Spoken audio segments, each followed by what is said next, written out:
योगी आदित्यनाथ सरकार की पुलिस लगातार एक्शन मोड में है और अपराधियों के खिलाफ ताबड़तोड़ एक्शन लिया जा रहा है। 4 अलग अलग तस्वीरें आपको दिखाते हैं। मेरठ, मथुरा, देवरिया और लखीमपुर खीरी की ये तस्वीर है जहां बदमाशों पर कड़ा एक्शन लिया गया है। तस्वीरें आप देख रहे हैं। क्या कुछ हालत इन अपराधियों की, आरोपियों की नजर आ रही है।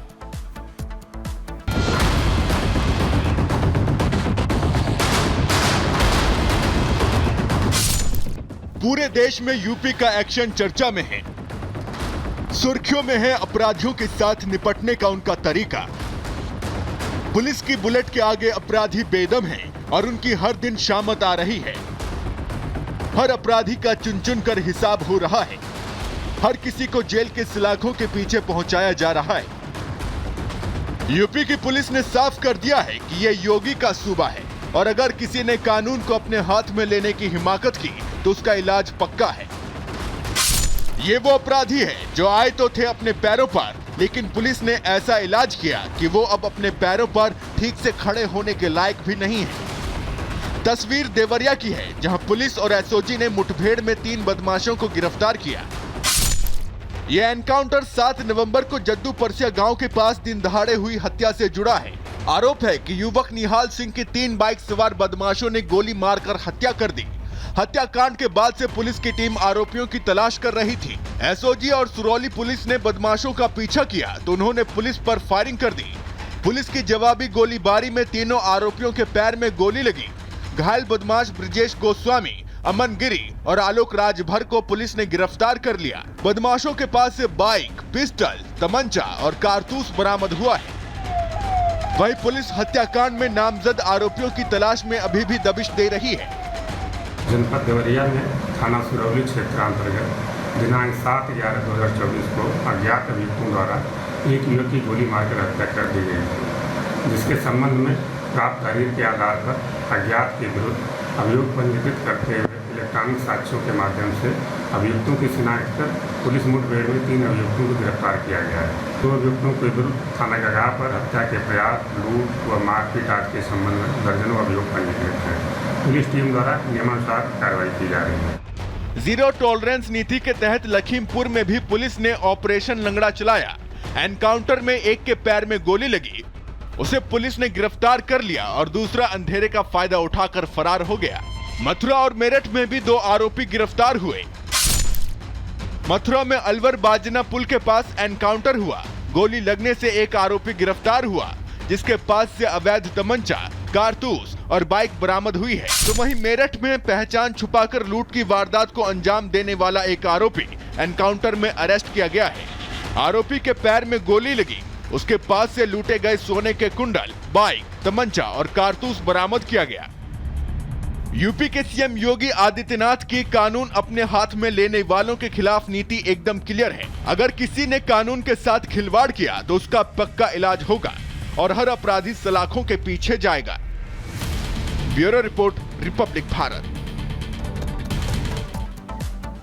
तो देखिए, ये आप तस्वीरें देख रहे थे कैसे बुलडोजर एक्शन हो रहा है, लेकिन बुलडोजर एक्शन पर सुप्रीम कोर्ट ने गाइडलाइन भी जारी कर दी है। सभी राज्यों के लिए जारी इस गाइडलाइंस में बुलडोजर की मनमानी रोक पर नकेल कसने की कोशिश की गई है। हालांकि नियमों के तहत बुलडोजर एक्शन जारी रहेगा। एक रिपोर्ट दिखाते हैं।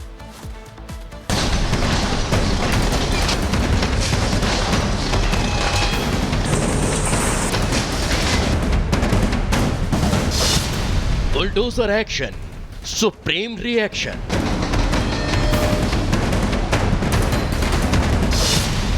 कोर्ट की फटकार, नियमों की दरकार।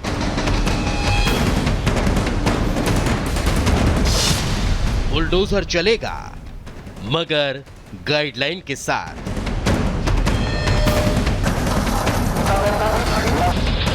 बुधवार को सुप्रीम कोर्ट ने बुलडोजर एक्शन पर बड़ा फैसला सुना दिया, जिससे साफ हो गया कि किसी के आशियाने को आसानी से तोड़ा नहीं जा सकता।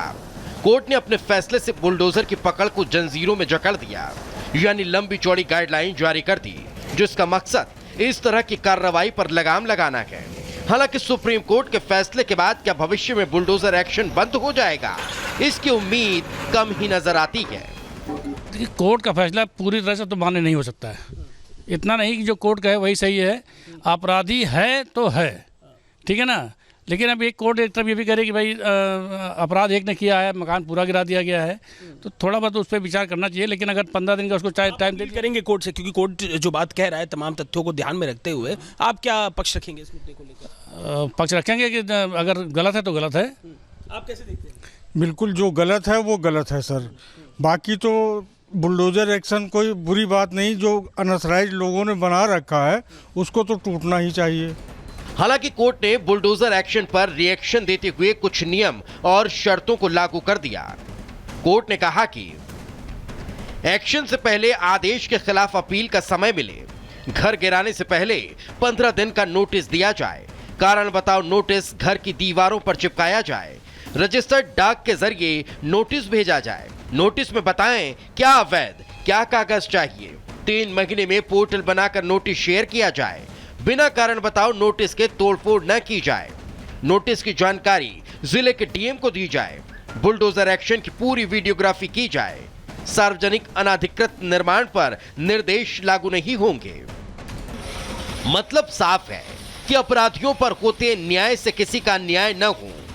बुलडोजर का एक्शन किसी इंसान के लिए आशियाने का टेंशन पैदा न कर दे। यही कारण है कि कोर्ट ने बुलडोजर पर बैन के बजाय ब्रेक पर बल दिया है। Bureau report, Republic Bharat. की परेशानी जानता हूं। आपको बालू नहीं मिलती, मिट्टी नहीं मिलती, ये सब कुछ जेएमएम, कांग्रेस, आरजेडी के लोग बेच करके खा जाते हैं।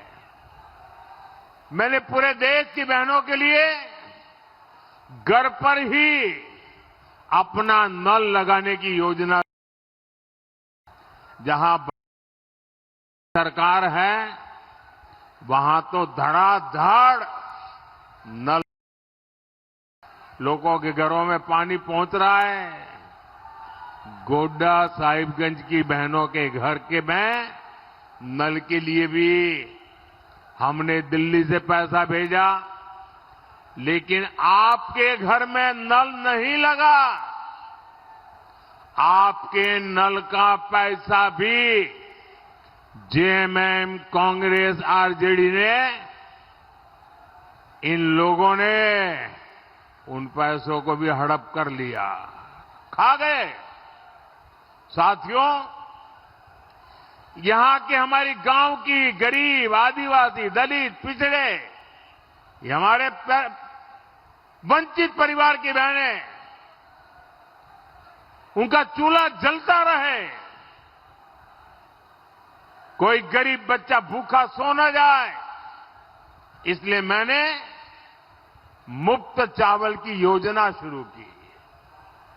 लेकिन बहनें बताती हैं कि इन्होंने चावल वाली योजना भी नहीं छोड़ी, आपकी थाली में भी वो चोरी करना छोड़ते नहीं।